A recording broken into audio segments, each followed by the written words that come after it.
नमस्कार, मी अनिल उपाध्ये. शिवसिद्ध बातमीपत्रात आपलं स्वागत आहे. पाहूया आजची बातमी. हातकणंगले विधानसभा मतदारसंघाची निवडणूक अत्यंत चुरशीने झाली होती.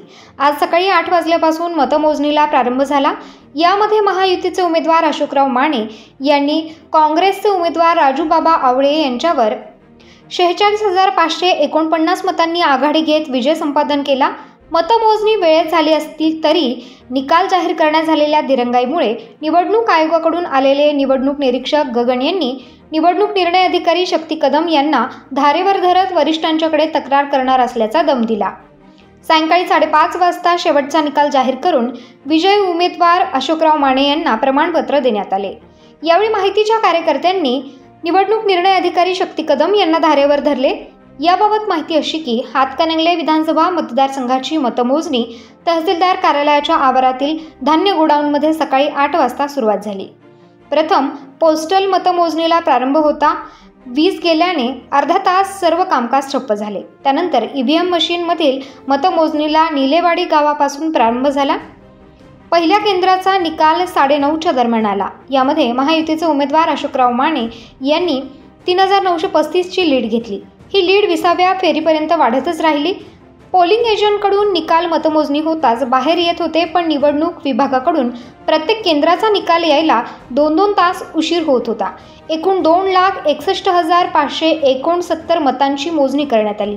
यामध्ये महायुतीचे उमेदवार अशोकराव माने यांना 1,34,191 मते मिळाली, तर काँग्रेसचे उमेदवार राजूबाबा आवळे यांना 87,942 मते मिळाले.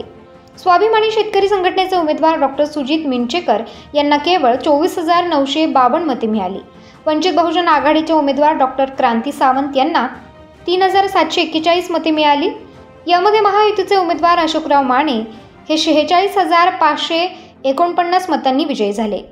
नोटाला 1,124 मतदारांनी पसंती दिली. दुपारी 3:30 वाजता विजयी उमेदवार अशोकराव माने प्रमाणपत्र नेण्यासाठी आले होते, पण अजून प्रक्रिया पूर्ण झाली नसल्याचे सांगितल्याने त्यांना माघारी फिरावे लागले.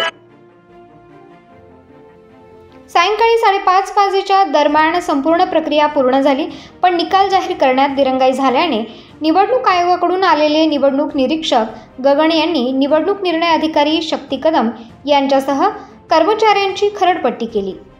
माझे समाधान होईल तोपर्यंत मी कोणत्याही कागदपत्रावर सही करणार नाही आणि या दिरंगाईबद्दल वरिष्ठांकडे तक्रार करणार असल्याचे सांगितले. त्यानंतर 6च्या दरम्यान विजयी उमेदवार अशोकराव माने कार्यकर्त्यांच्यासह मतमोजणीच्या ठिकाणी आले, पण यावेळीही टाळाटाळ झाल्याने कार्यकर्त्यांनी संताप व्यक्त करत निवडणूक निर्णय अधिकारी शक्ती कदम यांनी उमेदवारी अर्ज भरण्यापासून आतापर्यंत भाजप जनसुराज्य कार्यकर्त्यांना प्रचंड त्रास दिल्याच्या संतप्त भावना या ठिकाणी व्यक्त करण्यात आल्या आणि कदम यांच्यावर अविश्वास व्यक्त केला.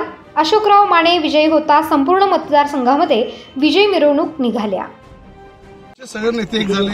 माडिक साहेब आमचे, आप्पा माडिक आहेत, धनंजय माडिक आहेत, आमचे सावकर साहेबांनी ह्या सर्व घटना घडवल्या. कोरे सावकर साहेबांनी, त्याचबरोबर आमचे प्रकाश अण्णा आवाडे यांनी तर संपूर्ण ताकदीने, दादा माने, यड्रावकर साहेब, ही सर्व मंडळी एकत्र आली विकास कामासाठी. हाळवणकर साहेब, सुरेश हाळवणकर साहेब, ही सर्व मंडळी विकास कामासाठी एकत्र आली आणि ह्या जिल्ह्याचा विकास महत्वाचा आहे.